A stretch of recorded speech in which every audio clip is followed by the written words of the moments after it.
il a fini par les plonger dans le même deuil. Mesdames et messieurs, aujourd'hui, on ne parle pas d'un simple naufrage. On parle d'un drame humain, d'un bateau devenu cercueil pour plus de 1800 personnes, d'un silence tragique qui résonne encore dans les familles, les mémoires et les profondeurs de l'océan. Le Diola, le bateau du peuple, le lien entre le sud et le nord. Aujourd'hui, le plus grand cimetière marin du Sénégal.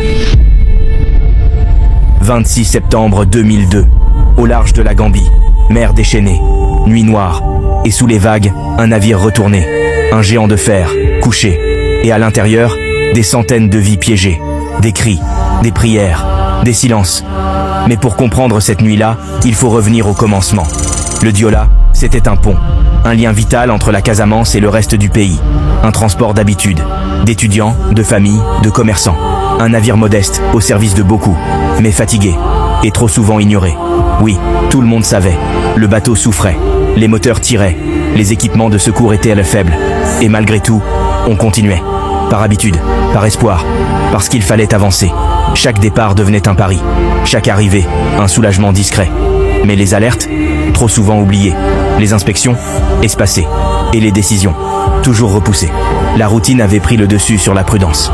Et quand on oublie la prudence, c'est parfois l'histoire qui se charge de rappeler le prix du silence. Ce jour-là, le bateau quitte Ziguinchor. Mais il ne transporte pas 550 personnes. Il en emporte près de 2000, 4 fois la capacité prévue. Un poids humain, un poids invisible, mais bien réel. Et personne ne sonne l'alarme, parce que le trop était devenu la norme. Parce qu'on voulait croire que ça tiendrait encore une fois. Mais vers 22 h, la mer décide. Une vague frappe, le bateau vacille. Et en 5 minutes, il chavire. 5 minutes de chaos. 5 minutes entre la vie et l'abîme. L'eau s'engouffre. L'obscurité avale tout. Et les cris se mêlent aux prières. Et les prières, au silence. Les secours officiels mettront des heures à réagir. Trop de lenteur. Trop d'absence dans les maillons de la chaîne. Mais au milieu de ce vide, des pirogues apparaissent. Des pêcheurs, des anonymes, des hommes sans gilet, mais avec du cœur.